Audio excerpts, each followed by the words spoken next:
बिस्मिल्लाहिर्रहमानिर्रहीम। अस्सलाम वालेकुम डियर स्टूडेंट्स। तो आज हम अपना क्लास 12 का केमिस्ट्री का हमारा चैप्टर नंबर 7 हमने स्टार्ट किया है, fundamental principles of organic chemistry. ठीक है, सो हमारा टॉपिक नंबर 7.1 है, विच इज इंट्रोडक्शन के ऑर्गेनिक केमिस्ट्री की हम क्या करेंगे, इंट्रोडक्शन पढ़ेंगे आज। सो कहा जाता है कि 200 ईयर्स अगो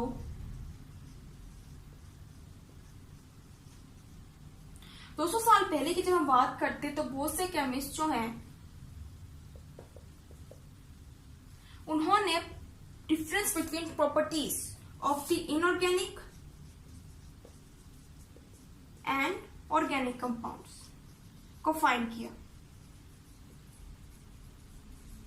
सो इनऑर्गेनिक और ऑर्गेनिक कंपाउंड्स के दरमियान के जो डिफरेंस है बिटवीन प्रॉपर्टीज और उनके ओरिजिन, उनको फाइंड करने के बाद केमिस्ट को पता चला कि इनऑर्गेनिक कंपाउंड्स हमारे पास ऐसे कंपाउंड्स हैं जो कि हम नॉन लिविंग थिंग से गेन कर सकते हैं,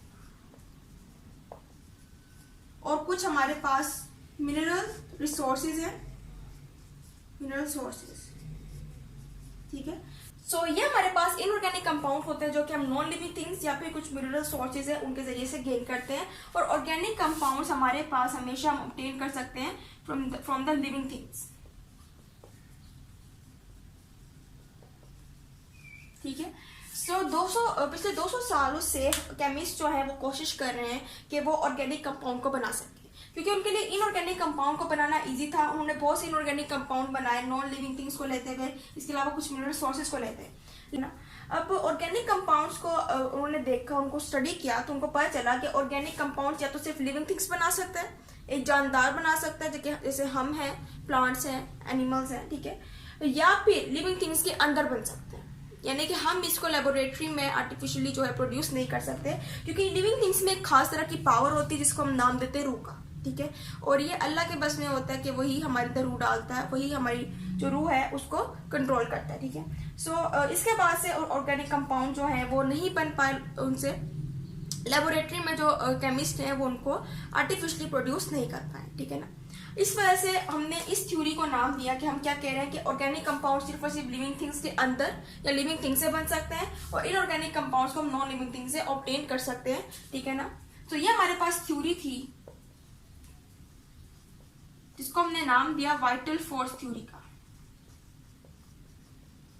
ठीक है, इस थ्योरी को बहुत अहमियत हासिल थी और फोर्स लगाई गई, इस पे बहुत ज्यादा काम किया गया।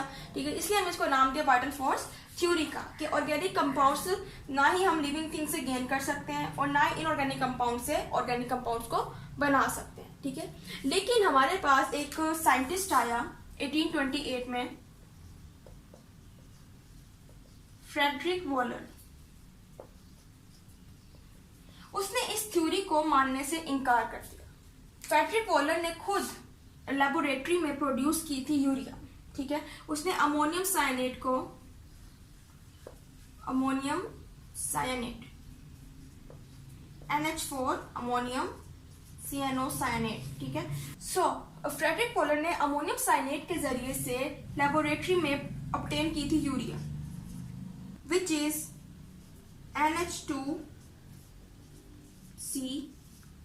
अब हमारे पास जो यूरिया है वो एक ऑर्गेनिक कंपाउंड है।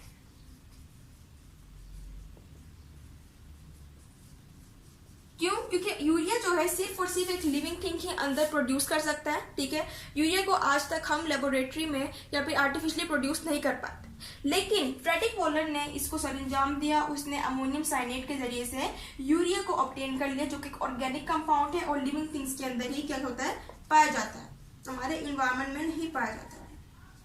ठीक है, which is a waste product. ठीक है, अब इसके बाद से जो वाइटल फोर्स थ्योरी थी वो कैंसिल हो गई, और जब यूरिया बनाया गया उसके बाद millions of organic compounds develop किए गए, आर्टिफिशियली लेबोरेटरी में बनाना शुरू कर दिए गए। ठीक है, और ये फोर्स थ्योरी जो थी हमारे पास ये कैंसिल हो गई। ओके, नाउ अब हमारे पास टॉपिक नंबर 7.1.1 है, which is modern definition of organic compound, कि हम ऑर्गेनिक कंपाउंड जो है उसको किस तरह से डिफाइन करते हैं। जैसे कि हमने कहा कि जब हमने अमोनियम साइनेट के जरिए यूरिया को ऑब्टेन किया था, ठीक है। सो इसके बाद से मिलियंस ऑफ ऑर्गेनिक कंपाउंड जो है उनको लेबोरेटरी में आर्टिफिशियली प्रिपेयर करना शुरू कर दिया गया, ठीक है। यानी कि हमारे पास जब हम आज की बात करते हैं तो हमारे पास मिलियंस ऑफ ऑर्गेनिक कंपाउंड्स हैं,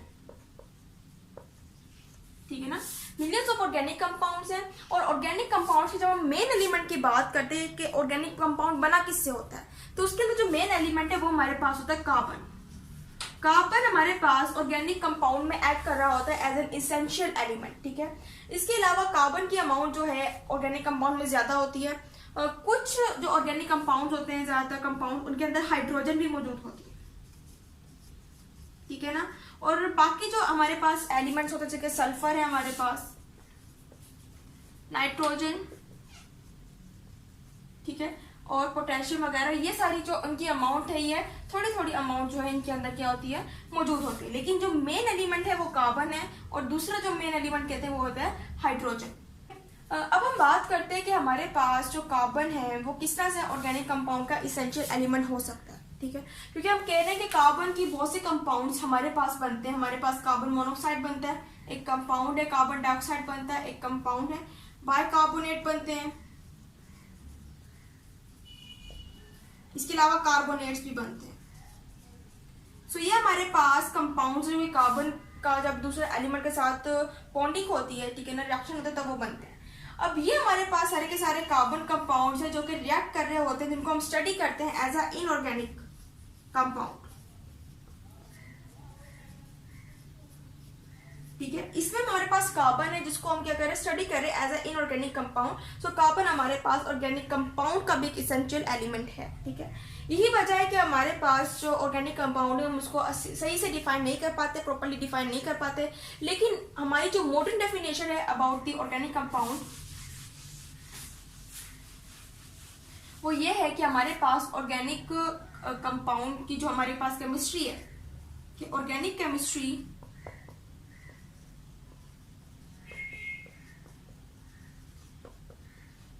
is a branch of chemistry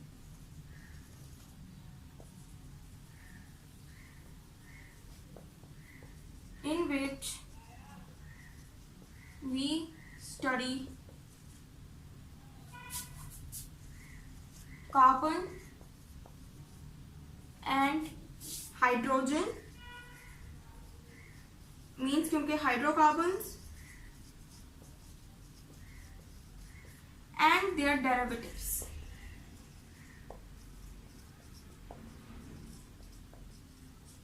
ठीक है। सो ये हमारे पास modern definition of organic chemistry है कि हमारे पास ऑर्गेनिक केमिस्ट्री एक ब्रांच है केमिस्ट्री की जिसके अंदर हम कार्बन को स्टडी कर रहे हैं, हम हाइड्रोजन को स्टडी कर रहे हैं और इसके अलावा डेरिवेटिव्स यानी जो दूसरे छोटे मोटे एलिमेंट जो है उनकी जो कम मिकदार में मौजूद है ऑर्गेनिक कंपाउंड्स में, नाइट्रोजन, सल्फर वगैरह, हम उनको भी स्टडी करते हैं, ठीक है। सो ये हमारे पास ओवरऑल डेफिनेशन जो है ये हमारे पास क्या है ऑर्गेनिक केमिस्ट्री की, जिसके अंदर हम ऑर्गेनिक कंपाउंड को स्टडी करते हैं। इनके ऑर्गेनिक कंपाउंड हमारे पास कार्बन, हाइड्रोजन, हाइड्रोकार्बन, इसके अलावा दूसरे जो डेरिवेटिव्स एलिमेंट्स हैं उनसे बना होता है, ठीक है। सो जब हम उनको स्टडी करते हैं हमारे पास बनती है ऑर्गेनिक केमिस्ट्री। सो ये था आज का हमारा लेक्चर। उम्मीद है आपको लेक्चर समझ आएगा। इंशाल्लाह अगले लेक्चर में जो मजीद टॉपिक है हम उनको स्टडी करेंगे। सो तब तक के लिए अल्लाह हाफिज।